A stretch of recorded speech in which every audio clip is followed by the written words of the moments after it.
Jadi itu sebab bila tanya tadi macam mana nak mewujudkan hubungan baik, semua kena mainkan peranan.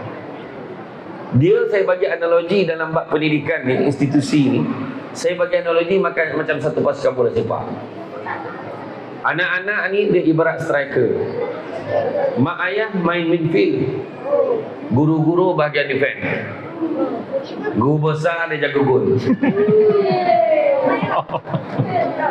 Dah, yang kau mak dia faham. Kau tak faham dia dengar dulu.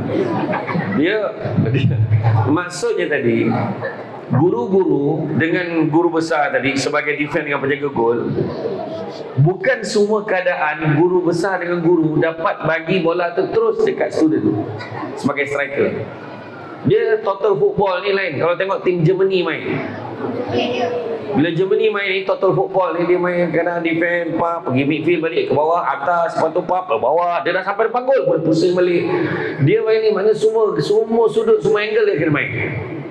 Boleh jadi. Dia bukan main sepak macam kita main sekolah kelas, sepak kejar. Mana sempat kan, nasib-nasib lah gol tu. Jadi kita pas, bukan semua bola kita boleh terus bagi dekat striker. Ada masanya kita bagi midfield.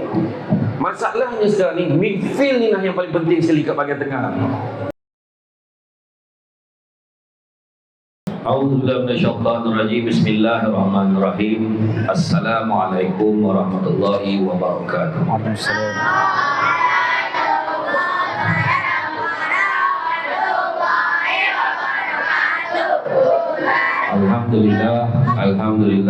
Alhamdulillahilladzi arsala rasulahu bil huda wa dinil haqqi liyudhhirahu 'ala dini kullihi walau karihal kafirun wa karihal musyrikun wa karihal muslimun.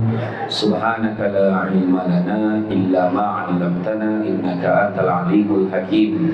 Rabbi shrah li sadri wa yassir li amri wa hlul 'uqdatam min lisani yafqahu qawli. Alhamdulillah, syukur kepada Allah SWT pada malam ini dapat kita bersama-sama. Terima kasih banyak kepada Tuan Moderator kita, begitu juga kepada barisan tim-tim kehormat yang telah pun dibacakan banyak lebar tadi, daripada PPD sampai Ibu Besar yang dipertua PIBG, semua orang kan. Jadi tak payahlah saya ulang ya, sama seperti di atas. Sebab kata orang terdatang daripada Negeri Sembilan, kata ada banyak kiasan ditunjuk dia, tetapi bukan bulu-bulu pendek panjang diletakkan. Memang takkan faham kalau tak diwarnakan. Anak usaha berlari-lari, tapi sayang kakinya patah. Banyakkan usaha kepada diri, selagi diri muda dan mentah. Rusa bukan sebarang rusa, rusa larangan Raja Melayu. Janganlah adik membuang masa, masa berjalan lepas selalu. Kapal layar bertiang tiung, sayang tiang keempat ujungnya patah. Amal ikhtiar di tangan kita, hasil pendapat di tangan Allah. Tebang bertebaran si kunang-kunang, cahaya berkelipan jadikan hiburan. Perkara yang lepas usahlah dikenal, perkara yang lalu jadikan pengajaran. Jadi berjalan-jalan di atas titik, di ujung balai nampak cahaya. Sudah lama kita menanti, akhirnya mikrofon disampaikan saya. Panjang warna Ustaz dan Kalimah, soalan tanya. Tapi apapun betul lah, apapun cubaan-cubaan. Testing 1, 2, 3. Jadi apapun soalan yang ditanyakan tadi, soalan yang sangat baik lah. Yang mana tadi Ustaz dia memetik satu artikel penulisan oleh Profesor Dr. Muhammad Syawari Osman, Dr. Syawari Osman ni. Dia cerita hilangnya unsur takdim, kan? Takdim dalam pendidikan anak-anak. Jadi takdim ni penting, kita akan sentuh balik. Sebab dia dah cerita tadi takdim, cerita sahsiah dia, akhirnya soalan ni bersambungan, kan? Jadi bagaimana nak membentuk hubungan yang baik, kan? Hubungan yang baik di antara semua entiti, salah satunya adalah dengan memainkan peranan masing-masing.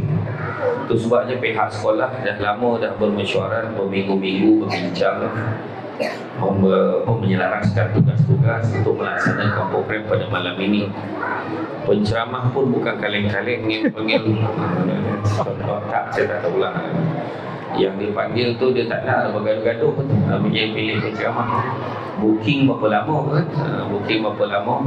Tak tahu lah potong queue ke macam mana kan? Malam ni Alhamdulillah ramai betul yang hadir. Saya pun terkejut. Kali terakhir saya datang dulu, saya datang untuk hantar isteri saya, dia bermesyuarat dekat sini. Masa tu PPT tu mesyuarat apa tak kan, boleh dia punya meraung, dia cari sekolah tak jumpa kan? Masa tu baru lagi kan, main game pun tak ada lagi apa pun tak ada. Jadi apa pun bila lihat tentang hubungan macam saya kata tadi, mainkan peranan masing-masing. Bila pihak sekolah dah create satu program, ini satu usaha inisiatif buat program. So buat program ni ialah untuk kecemerlangan anak-anak. Kita buat solat hajat, solat berjemaah, baca yasin, doa, minta ramai-ramai kan. Tetapi sebenarnya di sebalik itu, hikmah di sebaliknya pada malam ini buat kali pertama, yang mungkin ada orang yang kali pertama lah dia hadir, dapat berhimpun beramai-ramai, sama-sama menyatakan sokongan. Dan anak-anak tadi dia nampak macam tu kan? Nampak yang muka macam tak faham apa kan? Tapi dia dalam masa dia baca yasin tadi, dia pandang ayah orang, dia pandang ayah dia. Dia pandang mak tu mak aku kan. Tak tahu orang semat dua ni dia tak panggil mak, panggil mama aku kan. Ya, jadi mana kata masing-masing sebenarnya anak-anak ni rasa bangga sebenarnya bila mak ayah dia datang. Tak kira lah ayah dia siapa, bukan kira ayah dia berjawatan kan tak. Ayah penceramah ni berapa kali sempat datang program ni, sudah tak pernah datang, setahun tak pernah datang. Program mana orang dia datang kan, sibuk dia hari-hari ceramah kan. Tapi benda ni penting. Kita nampak macam tak ada apa-apa, kita duduk, ayah tu ponek baju siang tadi tengah baca yasin, tahu-tahu iza arada sya'an ayyakul lahu kun fayakun, masa tu dia jaga. Tapi benda tu besar makna pada anak-anak. Sebab dia panggil dalam bahasa orang Seman Dua ni sebut apa? Support system. Macam tu. Support system. Jadi mana kata mainkan peranan masing-masing. Bila program dah dibuat, ibu bapa datang, anak-anak pun nampak kesungguhan mak ayah. Sebab apa? Nak bagi anak-anak berjaya. Nak bagi anak-anak berjaya. Itu sebabnya sekarang ni kalau ikut motivasi, tanya mak ayah zaman kita dulu mana ada motivasi. Mana ada motivasi. Tak ada motivasi dulu. Motivator tetap kita, mak kita dulu. Kau nak belajar, tak nak belajar, sudah. Itulah hujan. Yang satu mak saya lagi lah, kau nak jadi orang, kau belajar. Awak pun fikir selama ni kita bukan orang. Tapi ayat dia suruh kita belajar.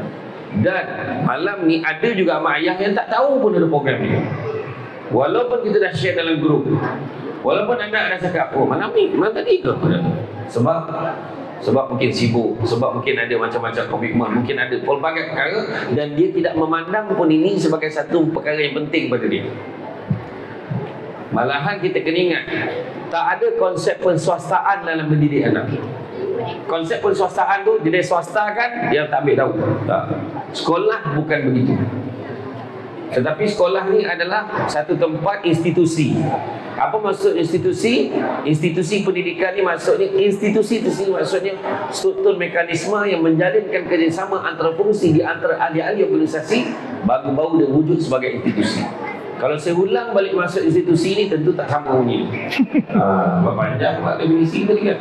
Maknanya struktur mekanisme menjalinkan kerjasama antara fungsi di antara ahli-ahli organisasi. Maksudnya adanya guru, adanya guru besar, adanya pentadbir, adanya ibu bapa, adanya murid-murid.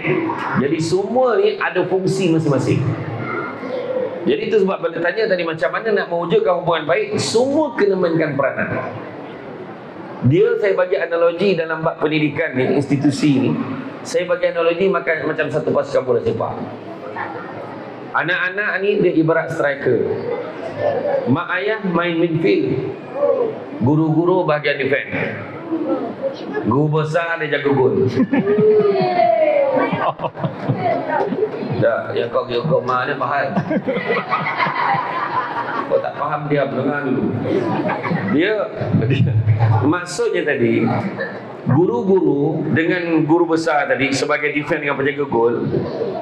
Bukan semua keadaan guru besar dengan guru dapat bagi bola tu terus dekat student sebagai striker.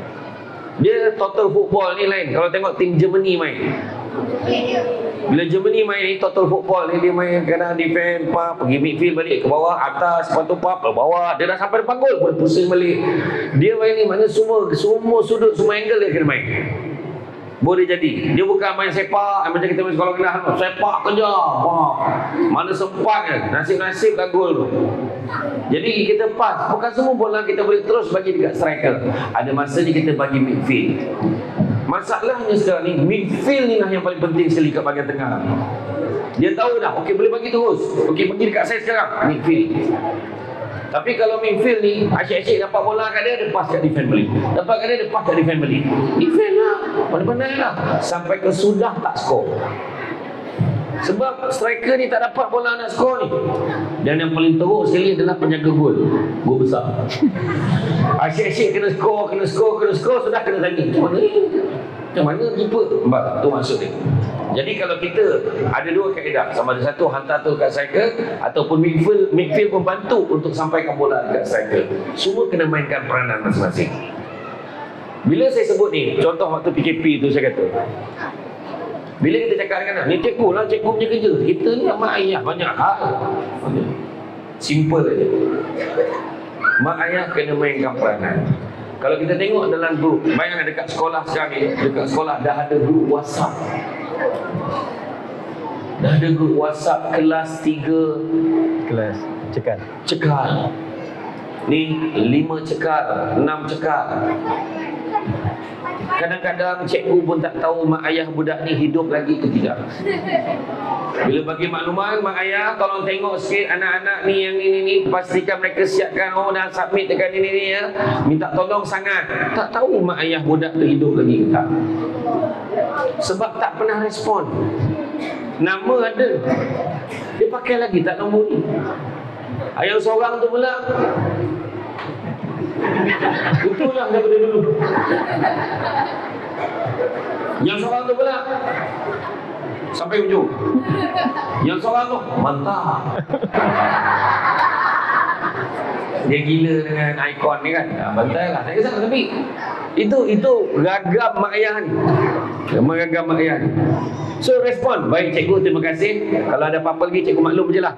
Maknanya cikgu pun seronok bila ada respon. Itu sebab saya kata tadi, mainkan peranan masing-masing. Kalaulah cikgu buat hal, jangan risau, guru besar pantau. Guru besar buat hal, PPD pantau. Wakil PPD pun ada malam.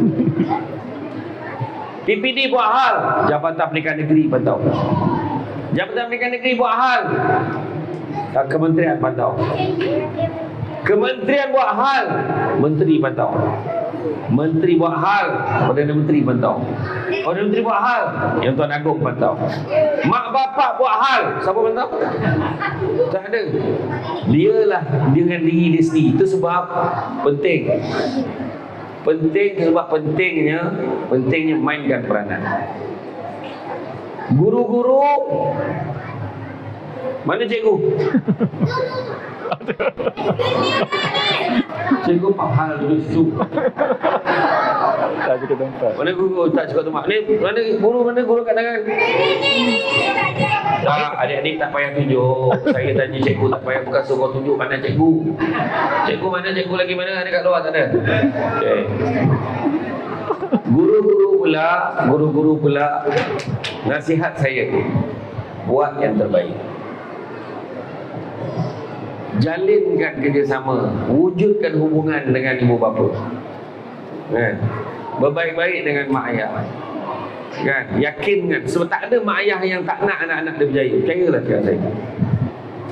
Walaupun mak ayah tu tak tahu apa-apa, tapi dia nak anak dia berjaya. Walau sibuk macam mana, dia nak anak dia berjaya. Kadang-kadang dia nak ajar pun dia tak faham. Kan? Sebab sekarang ni soalan pun pelik-pelik sekarang. Soalan nasihat, dalam sebuah kandang ada 50 ekor kambing. Separuh padanya adalah lembu. Separuh lembu campur separuh kambing mewujudkan jumlah ayam. Itik pula 2 kali ganda lembu campur dengan sekali ganda kambing. Soalannya, berapakah jumlah binatang yang bertelur? Sekarang pemikiran kebat lah, apalah macam-macam lah dia kan. Sudah canggih. So cikgu-cikgu, guru-guru ajarlah. Sebab apa? Saya nak beritahu ibu bapa sebenarnya dia tak tercakap, cuma dia terhutang budi dengan jasa baik guru mendidik anak-anak. Sebab sekolah rendah adalah sekolah, mungkin ada yang cakap kan, ada yang cakap, awak kerja mana cikgu sekolah rendah je. Tolonglah jangan guna perkataan je tu lagi. Sebab pendidikan di sekolah rendah adalah pendidikan yang paling kritikal bagi membentuk dia sebelum dia pergi ke sekolah menengah.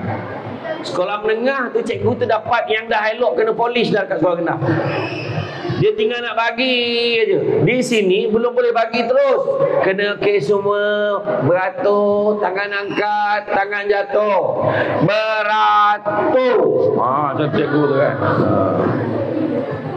Bagus cikgu tadi. Aku nak pergi toilet pun dia bangun. Oh, serak tapi. Silakan. Nampak bagus cikgu-cikgu. Duduk dalam gelap, aku tak tahu pula ada orang kat situ. Jadi makna kata cikgu mainkan peranan. So apa saya cakap macam tu? Saya pernah jadi guru. Bila saya jadi guru, saya pernah jadi guru dulu. Mula-mula di Sekolah Menengah Jalan Lup, atau sekarang namanya Sekolah Menengah Bukit Mewah di Rahang. Saya jadi guru ganti. Guru ganti Cikgu Kalaimani. Beliau bagi khusus kenaikan pangkat 3 minggu. Lepas tu ganti Cikgu Raihana cuti bersalin 2 minggu. Sebab apa? 2 minggu patutnya dah masuk, dia tambah lagi 2 minggu. Saya ganti dia 2 minggu sekolah petang. Lepas tu saya naik pangkat JSTT, Guru Sandaran Tidak Terlatih, SPM, dengan gaji 494.50 sen. Saya mengajar di SRJKC Pehua Seremban depan Chinese Maternity Hospital. Tapi selepas 6-7 bulan saya jadi guru sandaran, saya angkat tangan, saya kata saya tak boleh jadi cikgu, saya surrender. Sebab bukan jadi cikgu tak bagus, tapi saya tidak sebagus guru-guru yang ada. Saya tak sebagus tu. Kalau saya terus jadi guru, tak tahulah berapa ramai anak-anak yang terkorban, terbunuh di tangan saya. Aku tengok budak ni menyaut pun aku tak sabar tadi. Tak. Saya memang masa mengajar tu, kita ni expectation kita ni macam kita, memang tak boleh lah. Mengajar anak mengaji pun tu sebab kadang kita kena hantar ke ustaz lain. Sebab kita mengajar, kita nak macam kita, memang tak dapat lah. Ya, memang tak dapat. Anak-anak sekarang kan lah lain. Kita dulu mukadam, dia iqra. Abatan saja khodan taruh budak. Kita dulu dan alif bawahi depan dulu. Tapi itu sebab orang dulu kenal huruf. Kan, bacanya lancar. Kan, darjah 1, darjah 2 dah khatam Quran. Berlubang Quran tu pakai penunjuk ngaji yang beri landak, tembus sampai pusat belakang. Dulu tu saya kata, saya tidak sehebat guru-guru yang ada. Teruskan mainkan peranan diri anak-anak. Jadi apabila semua mainkan peranan, maka itulah caranya untuk kita membentuk hubungan. Dan bila kata Nabi ajar macam mana, Nabi ajar kita tentang konsep persaudaraan dalam Islam. Persahabatan ni persaudaraan. Yang Nabi ajar adalah dengan cara, Nabi kata ada 2 standard persaudaraan dalam Islam. Yang pertamanya ihsan, iaitu mengutamakan kepentingan orang lain lebih daripada kepentingan diri sendiri. Bila guru mengajar, guru akan lebihkan kepentingan anak orang lain daripada anak dia sendiri kadang-kadang.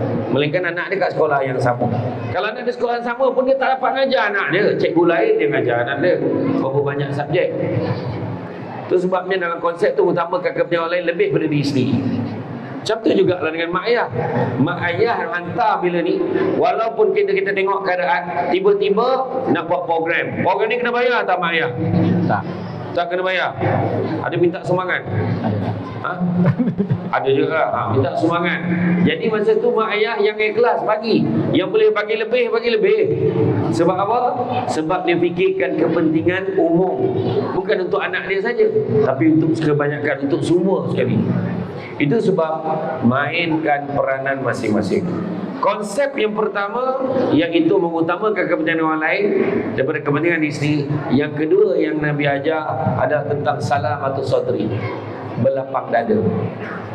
Kita keluar duit bukan expect mesti kita dapat perfect, tapi kita keluarkan duit, adalah kebaikan-kebaikan yang boleh diperolehi daripada sumbangan tu apabila digabung jalinkan dengan semua sumbangan yang ada. Malam ni sumbangan tak adalah ni sangat, tapi alhamdulillah dapatlah melaksanakan program dengan baik, kan? Kalau ikutkan sumbangan tu kita cadang nak buat bumbung kata tu, tapi tak sempat. Itu yang duduk tu open grandstand, kan? Duduk dekat luar tu kan? Yang sebenarnya alasan tak nak bersela, sudahlah, tahu. Jadi apa pun mainkan peranan masing-masing. Salam atas satu berlapang dada. Apa yang aku sumbangkan, mudah-mudahan ada kebaikannya. Kita pun tak semestinya dapat kebaikan pada masa yang sama, tapi mungkin pada masa yang akan datang. Anak-anak bakal menduduki peperiksaan UPKK, kan? Yang mana peperiksaan ini adalah yang terpenting selepas pupusnya UPSR. Dan benda ni akan menilai pengetahuan agama anak-anak kita. Anak-anak kita ada yang tuition secara online, ada yang tuition di sekolah, ada yang buat bengkel dan sebagainya. Besar harapan kita, tapi berlapang dada sebab kita yakin guru-guru dah buat terbaik. Kita pun dah bagi dah galakan pada anak-anak kita untuk buat yang terbaik. Jadi mudah-mudahan dengan penerapan nilai-nilai yang baik dan nilai agama yang kita buat, termasuklah apa yang kita usahakan pada malam ini, mudah-mudahan membuahkan hasil kepada perhubungan yang baik di antara ibu bapa, guru-guru dan anak-anak kita seterusnya mencapai kecemerlangan yang diidam-idamkan.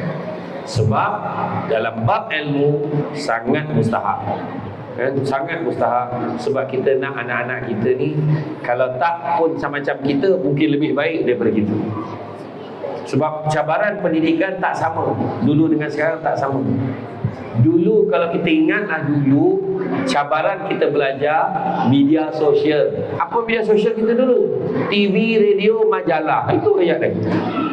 Tapi hari ni anak-anak kita, dia tak sebut TV pun tak sebut, radio lagi lah tak sebut.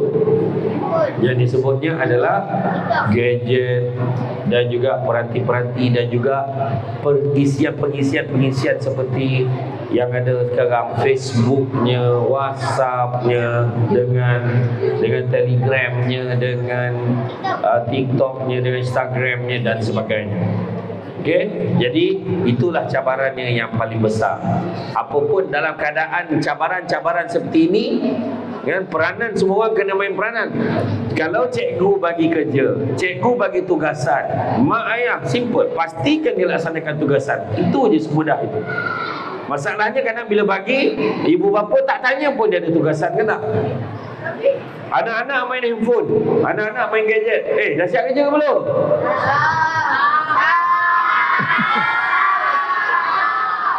Dah. Ini bukan situasi all dengan dia.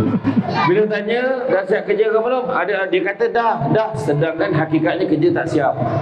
Mak ayah tak semak pun buku dia. Saya ingat saat yang paling merisaukan saya dulu memang pernah berlaku. Arwah abah saya buka beg saya, dia tengok satu-satu homework saya. Ini yang besar ni, Ni kenapa ni dia tanya.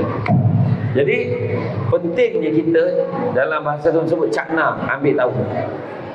Sebab kita nak anak kita berjaya, kita nak anak kita jadi generasi yang berilmu. Jadi si berilmu. Cantik teluk pantainya landai, tambat perahu tepi kuala. Biarlah buruk kain ini dipakai, asalkan penuh ilmu di dada. Itu sebab kita nak anak kita belajar, kita nak anak kita berjaya. Cabaran semakin hebat, tak seperti kita yang dulu. Jadi kita kena faham pendekatan. Hari ni anak-anak kalau kita ambil handphone, Anak-anak dulu pukul 5 menggelinting-gelinting nak keluar rumah, nak main bola petang. Dan mak ayah masa tu tak bagi. Tetapi mak ayah hari ni kalau tengok anak-anak dia boleh mengamuk sebab tak dapat password handphone mak dia. Dia mengamuk sebab dia tak dapat main gadget. Dia mengamuk, dia marah. Jadi itu keadaan tak sama. Sebenarnya boleh tak boleh?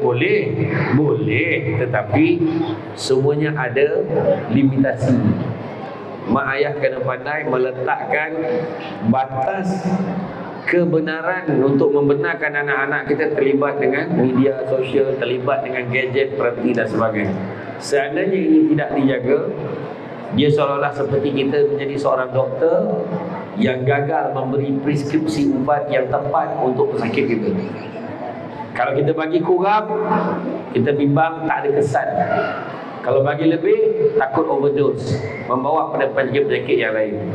Itu sebab mak ayah lebih kenal subjek matternya, iaitu anak-anak ni. Anak nombor 1 macam ni perangai, anak nombor 2 macam ni, anak nombor 3 macam ni. Jadi mainkan peranan masing-masing. Wallahu a'lam. Terima kasih kepada Fadhil Ustaz atas penerangan yang panjang lebar sudah tadi. Jadi fahamlah kita bahawa perlunya ada hubungan yang baik dalam kalangan ibu bapa, guru dan murid-murid ini dalam melahirkan anak yang cemerlang dalam akademik. Penting ya tuan-tuan dan puan-puan sekalian, hadirin dan hadirat yang dirahmati oleh Allah Subhanahu Wa Taala, murid-murid ataupun calon-calon UPKK, boleh tolong angkat tangan tak? Kita nak tengok berapa ramai calon-calon UPKK yang hadir pada malam ini. Oh, baik. Ada yang di sebelah sana dan di sebelah sana. Baik. Jadi calon-calon ini semua mereka akan menduduki peperiksaan percubaan pada bulan November. 27 hingga 30 November ada ujian percubaan. Dan peperiksaan sebenarnya pada 16 hingga 23 Januari tahun 2024. Jadi anak-anak semua ni mengharapkan atau mengidamkan mendapat keputusan yang cemerlang dalam peperiksaan mereka. Betul tak? Nak cemerlang tak? Nak cemerlang tak? InsyaAllah. Jadi atas dasar itu kita nak minta Ustaz berikan sedikit tip ataupun ciri-ciri pelajar yang cemerlang yang kita hendakkan, di mana mereka ini bukan sahaja cemerlang dalam aspek akademik, tetapi mereka juga cemerlang dalam aspek sahsiah, adab dan juga akhlak mereka. Dipersilakan Ustaz. Jadi Imam Malik pernah begitu. Biar ilmu sikit, tapi jangan tak ada adab. Dalam ilmu Malik kata. Maknanya bukanlah kata macam tu tak payahlah tuntut ilmu. Dia kata ilmu sikit. Tak, maksudnya kalau ilmu sikit, adab pun tentu ada. Kalau lagi tinggi ilmunya, lebih tinggi adabnya. Itu sebab tadi di awal tadi Profesor Saubari tadi kata tentang hilangnya unsur takdib dia. Sebab Nabi pernah sebut dalam satu hadis, takdibu auladukum bisalasati asya. Takdibu, Nabi pakai istilah takdibu, didik tu, mendidik, konsisten mendidik kan. Kalau tengok tadi tu, takdibu tu maksudnya konsisten mendidik, tapi Nabi gunakan mendidik tu dengan perkataan takdib, berasal perkataan adab. Maknanya adabkan anak-anak kamu. Takdibu auladukum bisalasati asya. Adabkan anak-anak kamu tu dengan 3 perkara. Pertama, bihubi Rasulullah sallallahu alaihi wasallam. Ajar anak-anak sayang Nabi. Sebab kalau anak sayang Nabi, dia suka kat Nabi, tak adalah dia suka dekat Blackpink, tak adalah dia suka dekat artis-artis Korea sama dengan mak dia tengok back to back, tak adalah dia suka dekat artis-artis yang tak apa-apa ini. Bila dia suka dekat Nabi lebih daripada yang lain, dia akan cuba kaji perilaku sahsiah Nabi. Dia akan nak jadi macam Nabi. Kedua, bihubi ahlihi, mencintai ahli keluarga Nabi, sayang ahli keluarga Nabi. Macam mana nak sayang ahli keluarga Nabi kalau ahli keluarganya pun dia tak kenal? Dan yang ketiga, biqiraatil Quran, dengan membaca ayat suci Quran. Sebab silibus ketika zaman Nabi didikannya adalah dengan Al-Quran. Tapi pada hari ini bukan hanya dengan Al-Quran, tapi juga ilmu-ilmu lain, termasuklah ilmu matematiknya, ilmu bahasa Melayu, bahasa Inggerisnya, kan, dengan pendidikan seni, sains dan sebagainya. Maka penting diterapkan nilai-nilai adab dengan pembelajaran tadi. Itu sebab tadi kata dalam membentuk tu pentingnya mak ayah bantu adabkan anak-anak dengan caranya dengan menyemai nilai-nilai akhlak. Kalau mencari pokok berbuah, pucuk elobek, dahan berdaun. Kalau nak jadi insan bertuah, duduknya beradab, tagak bersantun. Kalau tengok Imam Malik dulu mengajar, kita tengok macam mana. Imam Malik ajar bagaimanakah semua pelajar-pelajar dia perlu hormat pada guru. Kalau anak-anak tak hormat pada guru, percaya cakap saya, ilmu susah nak melekat pada diri dia. Dan kalaupun guru-guru tidak menyerapkan nilai adab, dia hanya sekadar belajar, ilmunya alhamdulillah, itu yang bila dia sampai ke universiti, ilmu insya-Allah, tapi hormat pada orang lain tak ada. Dan orang macam ni biasanya susah nak berjaya dalam hidup. Itu sebab penting nilai-nilai adab ni penting. Kalau tengok Nabi, ada seorang sahabat, ada seorang sepupu Nabi, nama dia Abdullah bin Abbas, Imam Ibnu Abbas. Imam Ibnu Abbas belajar ilmu dengan Nabi, tetapi sayangnya ketika Nabi wafat, usia Abdullah bin Abbas ini ketika itu berusia 13 tahun. Dia tak sempat belajar lama dengan Nabi. Apa doa yang Nabi ajar? Kalau nak didik anak ni, Nabi ajar ambil tangan letak dekat dada. Letak dekat dada anak. Cuba letak tangan dekat dada anak yang anak dekat-dekat dengan dia. Kan? Allahumma faqihu fid din wa 'allimhu ta'wil. Mudah-mudahan dia faham, dia mahir dengan agama dan dia mudah dapat ilmu. Ingat tak doa tu? Tak apa dah, tengok balik rakaman tu nanti. Allahumma faqihu fid din wa 'allimhu ta'wil.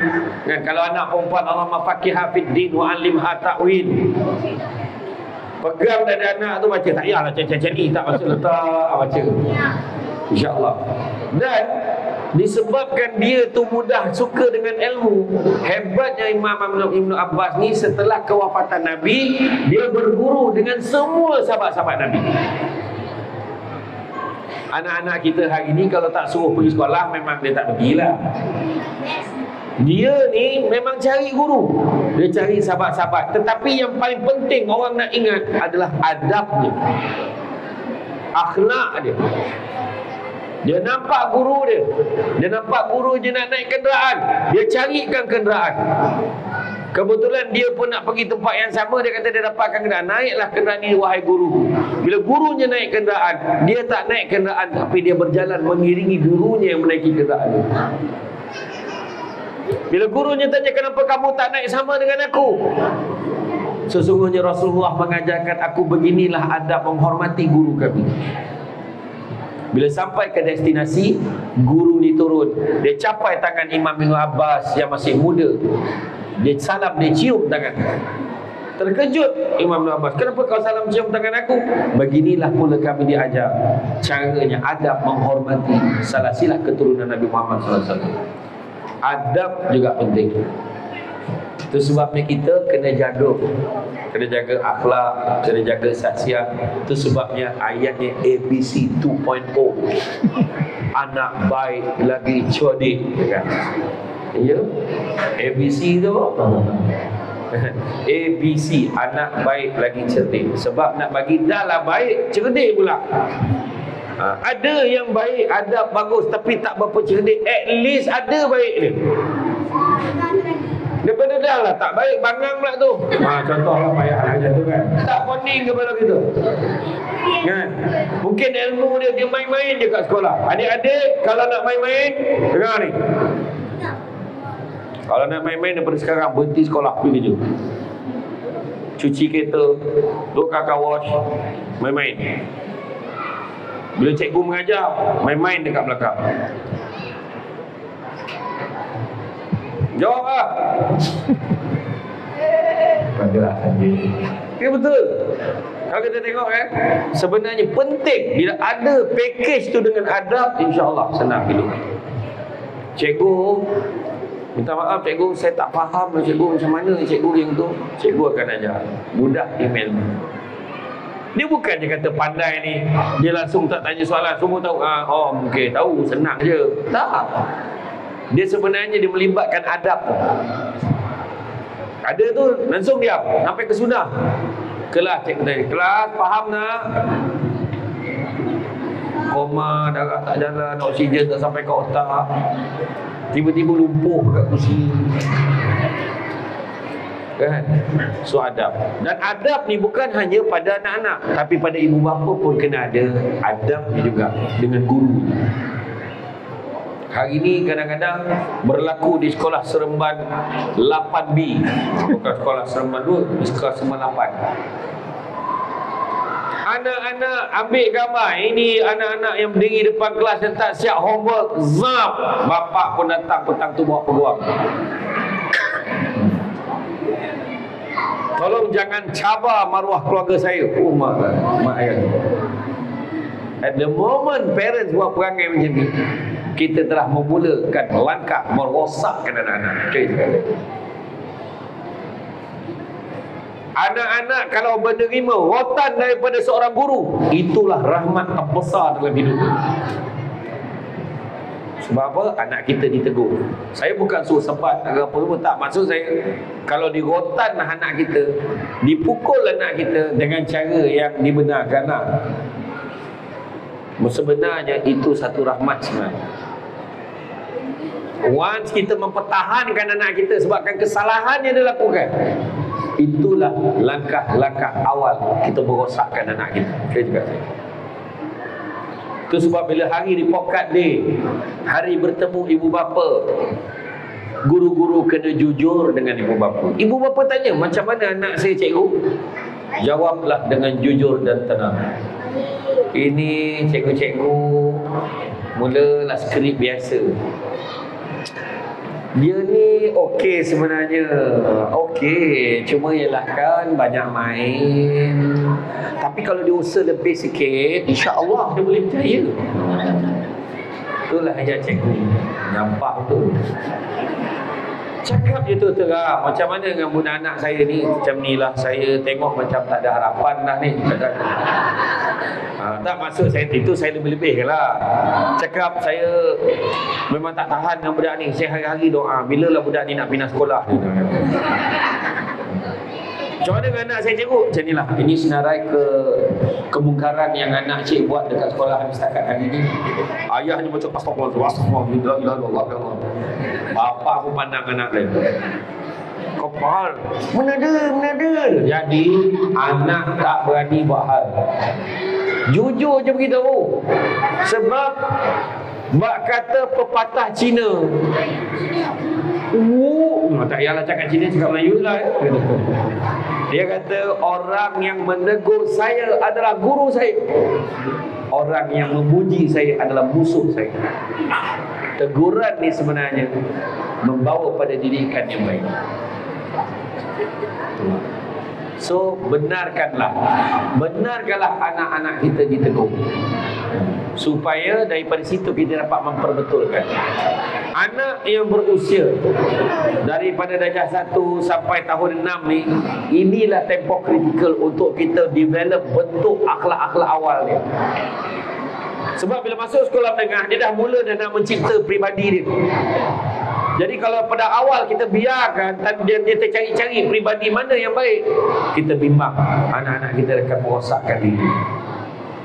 Imam Malik sebut biar ilmu sikit tapi jangan tak ada adab. Imam Malik juga ada seorang anak murid nama dia Abdul Rahman bin Qasim. Abdul Rahman bin Qasim mengabdikan dirinya belajar ilmu dengan Imam Malik selama 20 tahun, tetapi 18 tahun dihabiskan untuk belajar adab saja. Cuba fikir. Itu sebab kita daripada kecil dulu kita Pergi berguru, pergi rumah guru macam mana? Kita bukan terus pergi rumah guru. Mak ayah pergi mengadap, menyembah dulu guru tu, minta tolong terima anak ni belajar ngaji. Tolonglah ajar anak saya. Saya ni tak adalah apa sangat. Takut tak sempat tolonglah. Saya berharap sangat merayu. Siap bagi. Ini rotan. Kalau anak saya buat hal, rotan lah. Jangan mati sudah. Macam tu sekali. Dulu. Dan anak-anak setiap malam lepas maghrib pergi. Mak ayah kata, kau nak jadi kafir, kau jangan ngaji. Pergi ngaji. Jalan kaki ramai-ramai. Bawa rehal dengan mukadab, bawa rehal dengan Quran. Tak tahu kenapa rumah ustaz dulu-dulu semua lalu kubur. Tak tahu faham. Lalu kubur, lalu pokok buluh. Lalu kubur, pokok buluh. Tak apa ramai ustaz di rumah dekat dengan kubur. Dulu macam tu. Mana ada macam sekarang jalan terang macam ni. Kita jalan ramai-ramai. Dia pergi baca bismillah, bismillah. Di tempat ni, pokok besar ni kau hati. Macam-macam lah. Tapi dulu tetap pergilah. Pergi setiap malam. Tanpa gagal. Belajar dengan guru. Sekarang semua kat ujung jari. YouTube lah, apalah dekat dalam TikTok pun boleh mengaji. Tapi sebenarnya pentingnya adab, jagalah adab itu. Wallahu a'lam. Baik anak-anak yang sedang menonton sekarang ya, sedarlah bahawa perlunya adab itu dipelihara. Bukan saja kita menjaga adab kita dengan guru, tetapi jangan dilupa adab kepada ibu bapa kita. Ya, kerana itulah penting. Ya, restu daripada kedua ibu bapa kita itu boleh menentukan gagal berjayanya kita di dunia dan di akhirat. Jadi Ustaz, kita lihat sekarang ni kadang-kadang kita dah didik mereka ni dengan baik, dengan beradab. Guru telah memainkan peranannya, ibu bapa di rumah pun telah memainkan peranan mereka. Tetapi oleh kerana terdapatnya perkembangan teknologi yang sangat pesat, di mana ada dalam kalangan murid-murid sendiri, mereka ni ada handphone sendiri. Handphone pula tu mahal tu, kalah je. Ada iPhone dan sebagainya. Dan mereka ini terdedah dengan banyak perkara di media-media sosial. Kerana nak cari apa saja senang. Type saja di Google, dapat. Ni kan pula ada chat GPT. Tanya apa saja boleh dapat. Jadi Ustaz, boleh tak Ustaz kongsikan apakah halangan-halangan yang boleh menyebabkan anak-anak yang tadi gagal ataupun memberi kesan kepada kecemerlangan mereka dalam akademik? Kita terus terang semua tahu isunya sama. Anak-anak kita ni kalaulah main game tu zikir, dah ramai anak kita jadi wali dah. Dia main game ni, dia main dengan kawan dia, tak makan pun tak apa. Kalau mak ayah tak tegur, subhanallah, subhanallah, subhanallah, berjalan atas air dah budak. Jadi wali dah. Sebab tak berhenti. Dia boleh buat tu, dia boleh buat. Tapi kena faham, saya analogikan teknologi ni dia macam kita mendayung sampan. Maka kadang-kadang kita rasa cara kita menghalang anak adalah kita stopkan teknologi pada anak kita. Kita membina lah empangan, tembok untuk sekat air tadi. Teknologi ni ibarat air yang mengalir lah. Kita pun sekat. Tapi kita tak faham, yang kita tak sedar, air yang datang pada zaman teknologi ni menghempas. Ada yang air yang deras, ada air yang siap dengan tenaganya, dengan elektriknya, dengan menghempasnya.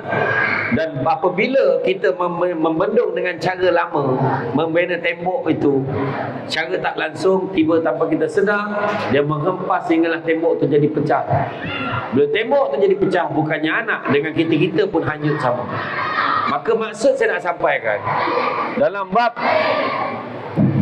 bab teknologi, kita kena ajar anak kita cara mendayung pada apa juga keadaan air yang mendatang. Nak dayung kalau air tenang macam ni. Kalau air ni siap ada elektrik, kau kena hati-hati, jangan kau sentuh air tu. Kalau kau bawa air, kalau air laju, cepat-cepat bawa ke tepi, berpaut pada dahan yang sempat kita ambil, Al-Quran dan Sunnah. Maka nak bagi tahu dalam bab gadget, boleh bagi anak kita main game, boleh bagi anak kita gunakan gadget peranti, tetapi mesti dengan kawalan.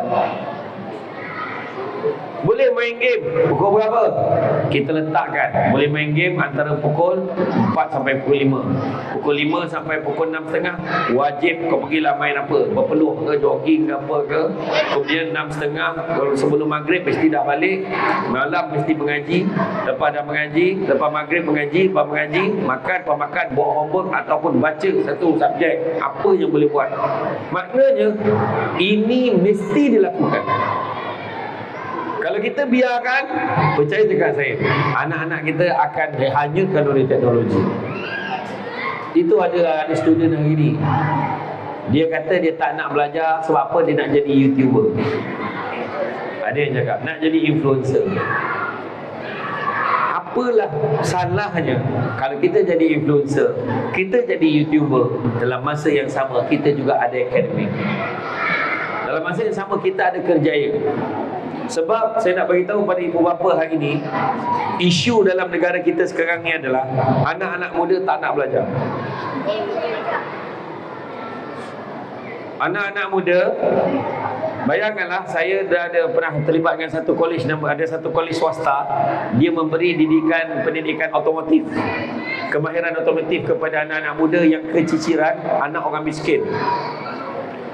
Ambil anak-anak muda ni yang lepasan SPM, yang kredit tak cukup, bagi didikan asas awal di kolej swasta ni dengan allowance 1,500 sebulan.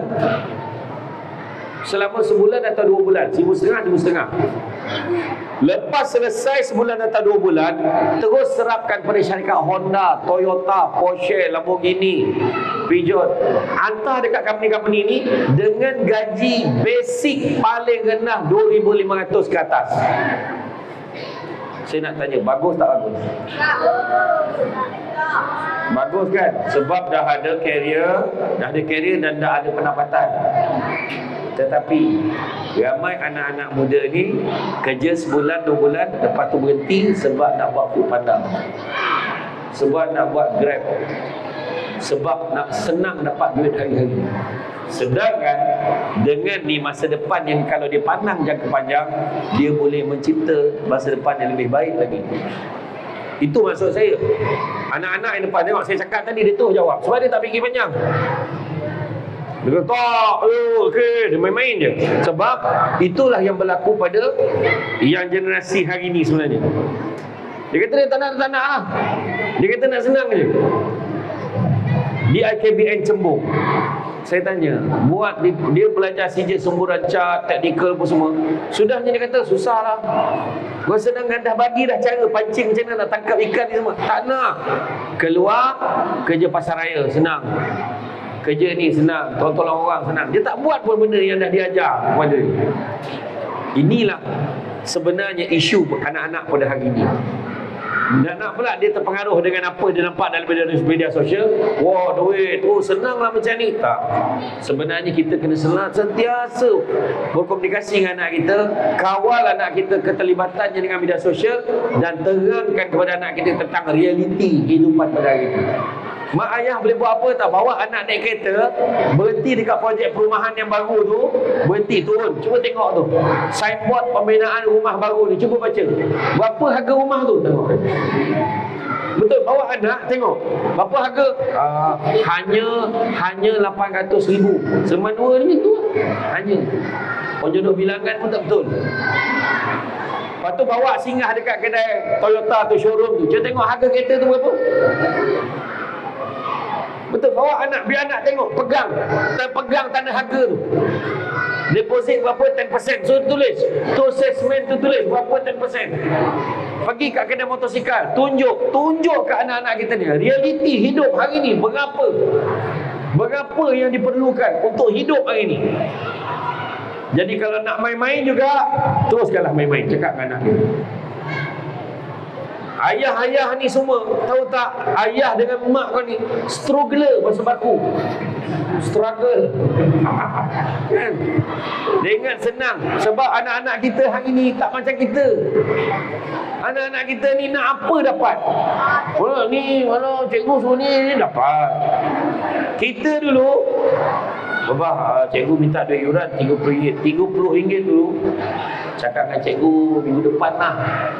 Kita nak puas nak nyusun ayat dan cakap dengan cikgu minggu depan ni. Bayangkan, anak kita hari ni, cikgu minta 50, 100 bayar minggu depan. Belum minta dah bagi. Wah, tentulah. Anak pula seman 2A lah tu. Jadi tu sebab saya kata, dalam bab peranti gadget teknologi penting, ini halangan yang boleh merosakkan anak-anak kita. Dia jadi malas berfikir, tekan-tekan dada. Lepas ni dapat tengok ni, dapat tengok tu. Lepas tu buka TV, buka YouTube, dekat tangan main game. Tak tahu nak tengok TV ke nak main game, tak tahulah budak ni nak buat apa. Tu harap hidup dia. Lepas tu tak makan, tak minum, tak apa. Belum? Makan? Apa benda budak ni? Semua dah sakit belaka. So pastikan kawal anak-anak, kalau tidak anak-anak akan rosak. Allah. Baik, terima kasih di atas penerangan tentang halangan dan juga cabaran yang perlu kita ambil berat tentang perkembangan teknologi yang boleh menyebabkan anak-anak ini memberikan kesan negatif kepada kecemerlangan akademik mereka. Baik Ustaz, kita pergi seterusnya kepada isu kekeluargaan sedikit. Seperti mana kita tahu, ada dalam kalangan kita ibu bapanya yang ada masa yang lebih terhadap anak-anak mereka, dan ada juga mereka yang sibuk untuk mencari nafkah oleh kerana tuntutan hidup mereka. Ada pergi kerja awal pagi, balik pula malam, sehingga tidak dapat bertemu dengan anak, tak sempat nak bertanya khabar apakah perkembangan pelajaran mereka di sekolah dan sebagainya. Jadi kat sini kita minta Ustaz untuk komen sedikit tentang isu ini. Kemudian boleh tak Ustaz berikan kepada kita, beritahu kepada kita kesan kepada anak-anak ini sekiranya institusi keluarga ini tidak dapat diuruskan dengan baik. Dia Ustaz. Saya nak cakap, rasa macam tak layak nak jawab soalan tu. Saya baru 3 hari balik daripada Tanah Suci Mekah tu, suara saya pun naik sikit lah, sound trouble sikit. Sebenarnya kat sana okey, naik flight okey lagi. Sampai dekat KLIA, naik je kereta, suara berubah. Tiba-tiba tekak jadi sakit apa semua. Suhu di Mekah sekarang 37 darjah. Di Madinah 35, Malaysia 26. Tapi tak perasan pun sebab dia panas, dia berangin kan, tak perasan sangat. Kemudian balik je, esok tu dah mula ceramah. Ceramah 2 hari. Malam tadi saya di Melaka, dan malam tadi di Pulau Sebang, Kapit. Habis Pulau Sebang terus ke Kelang pagi tadi. Lepas Kelang pagi tadi, petang tadi di syarikat UMW. Malam ni sini Semanu. Belum balik rumah hari ni. Belum balik rumah, terus ke mari je. Esok pagi ke PJ insyaAllah. Macam itulah hari-hari. Tapi soalan dia tadi, macam mana nak pastikan dengan kesibukannya. Orang paling sibuk dalam KL lah. Di Seremban yang paling sibuk Seremban 2 pula tu. Macam tu kan. Mak ayah memang hari ni sibuk. Nak pula dengan tekanan kehidupan dan juga ekonomi semasa. Ya? Maka kita semua berlumba-lumba untuk mencari kestabilan dalam keluarga. Maka tak dapat tidak, kita akan terlibat untuk bekerja. Yang paling penting adalah mak ayah kena faham, masa Allah bagi kat kita 24 jam sehari. Tetapi masa itu hendaklah diuruskan. Adakah nak sebut quality time kalau kita kerja daripada pukul 8 sampai pukul 5, 9, 10, 11, 12, 1, 2, 3, 4, 5, sebabkan 9 jam dekat office kena 9 jam dekat rumah? Tak, bukan begitu. Tapi apa yang disebutkan tu dalam bahasa istilah orang Seremban 2 sebut sebagai perlu ada walaupun sejam waktu makan, walaupun sejam waktu duduk di ruang tamu, pastikan ia adalah quality time. Isunya kadang-kadang duduk sama, makan sama, tapi alat bantuan mengajar kat tangan tak pernah lepas, namanya handphone. Mak sibuk dengan handphone,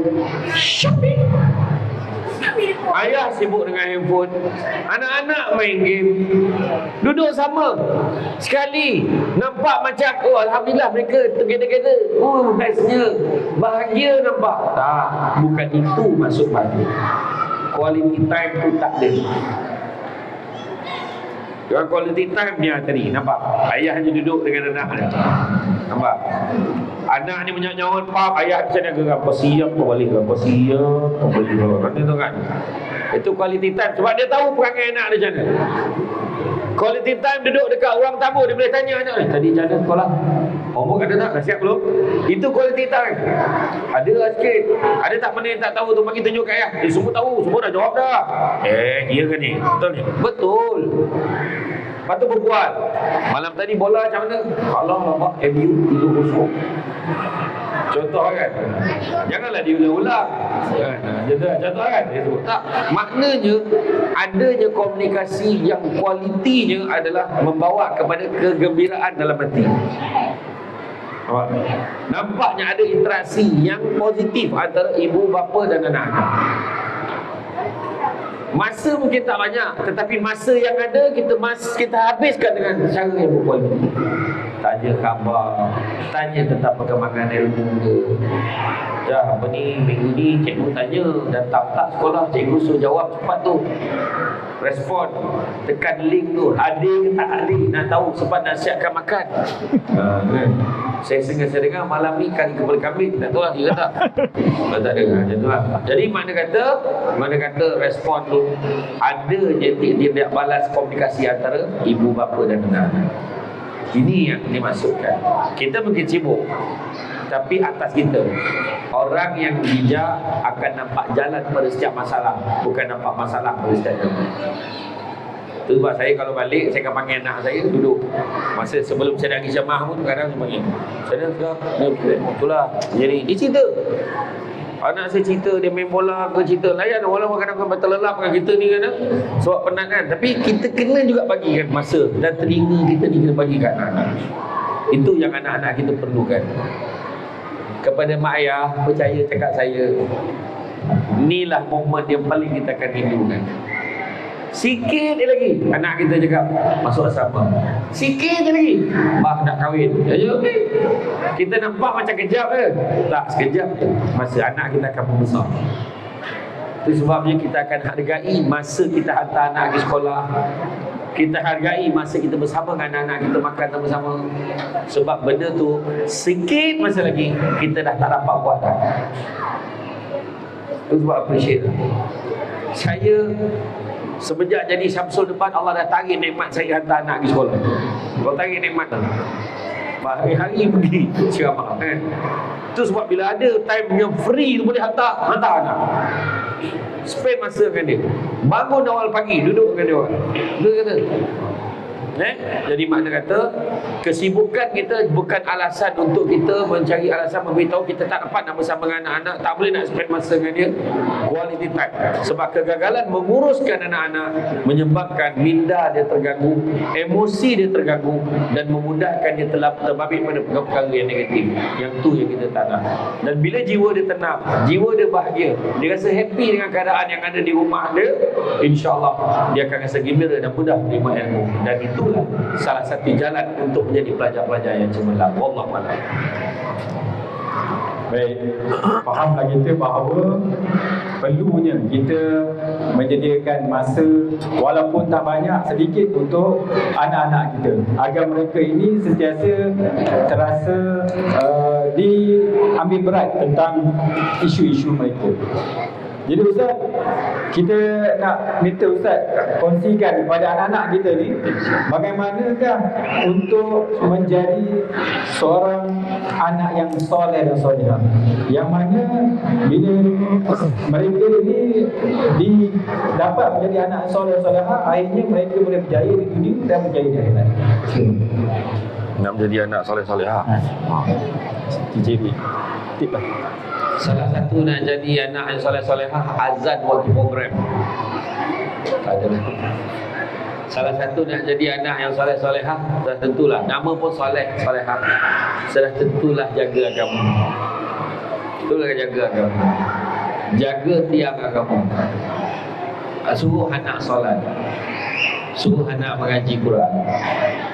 Jaga benda basic ni, insya-Allah jadilah anak soleh-solehah. Tapi kadang-kadang kita yang membiarkan.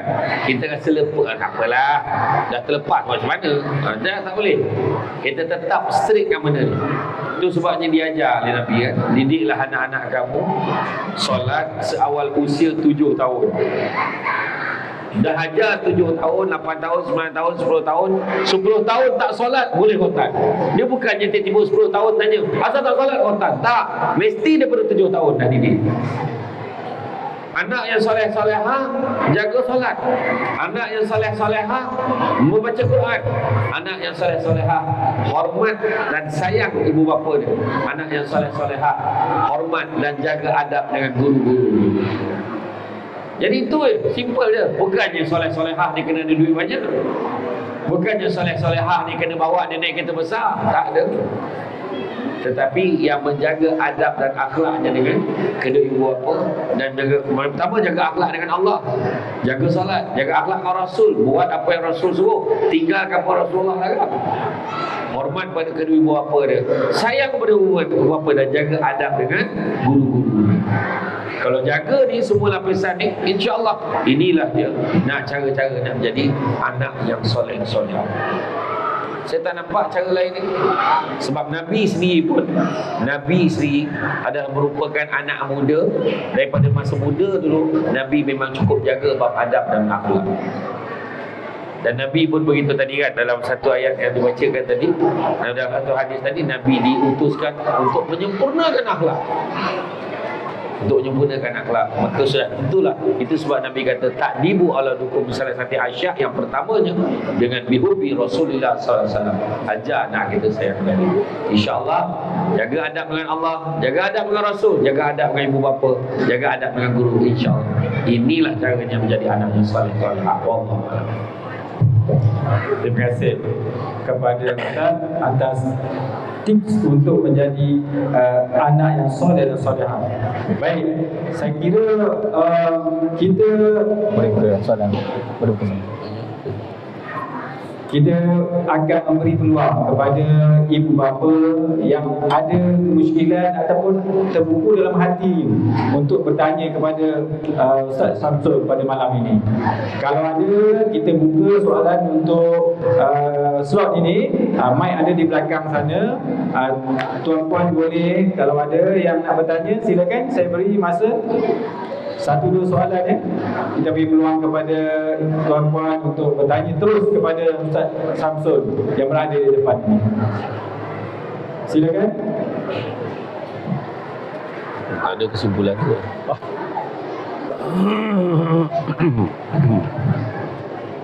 Ada tak tuan-puan nak bertanya?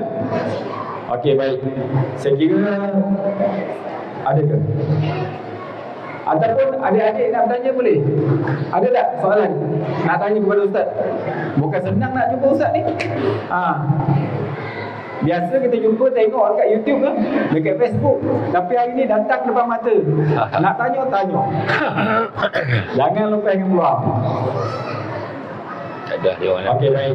Sekiranya tak ada soalan dari tuan-puan, kita akan minta Ustaz untuk berikan kesimpulan atas tajuk yang kita bincangkan pada hari ini. Silakan Ustaz. Kesimpulan dia,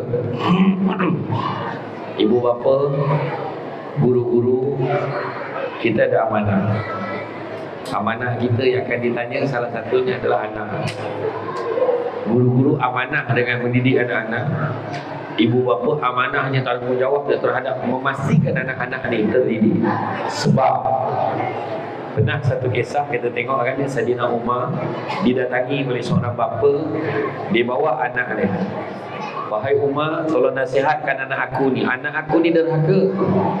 Saidina Umar pun tegur dia, jangan macam ni, kalau derhaka masuk neraka lah, itulah Tiba-tiba anak tu bersuara, wahai Saidina Umar, ada tak keadaan ayah tu boleh jadi derhaka pada anak? Saidina Umar kata ada 3 keadaan anak itu dikatakan derhaka, ayah itu dikatakan derhaka pada anak. Pertama, kegagalan seorang bapa memberikan nama anak yang baik-baik, itu bapaknya derhaka. Kalau macam tu, ayah aku derhaka, kata budak tu, kerana dia bagi nama aku ni kumbang hitam. Dalam bahasa Arab tu maksud kumbang hitam. Aku seringkali diejek, dicercik. Kedua, kegagalan menyediakan ibu yang baik untuk anak-anak. Maknanya suami ni tak didik isteri ni jadi baik tu sebab dia tak boleh nak didik anak jadi baik. Bapa ni juga dianggap derhaka. Dan yang ketiga, kegagalan seorang bapa menyediakan ilmu Al-Quran kepada anak. Sebab macam saya kata tadi, dulu silibusnya Al-Quran, tapi hari ni silibusnya macam-macam. Dekat sekolah ni macam-macam subjek belajar. Maka ayah wajib pastikan anak-anak ada ilmu. Kalau tidak, ayah tu akan dituntut sebagai derhaka. Maka dalam tanggungjawab bab amanah, sebab kita kena tahu, kita mati besok 3 perkara je Allah Ta'ala tanya. Pertama, Allah Ta'ala tanya nikmat.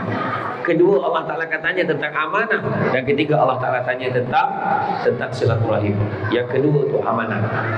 Amanah kita pada anak-anak, amanah kita pada keluarga kita, amanah kita untuk memastikan anak-anak kita tidak terpesong. Sebab anak ni dia mudah je, akhirat besok mudah. Kenapa kamu tak belajar? Kenapa kamu macam ni? Kenapa kamu boleh? Ayah tak ajar. Dekat akhirat tu dia tanya, ayah tak pernah ajar. Ayah dulu tak kisah pun saya tak semayang. Ayah dulu okey je, saya mencuri pun dia cover saya. Sebab benda tak baik, ayah kata okey je. Ini pula salah saya pula.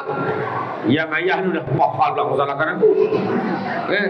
Rupanya masa anak tu belum balik lagi, belum akil balik, masa tu dah terlalu banyak ayahnya membiarkan anak-anak. Itu sebabnya penting kita pastikan mainkan peranan kita.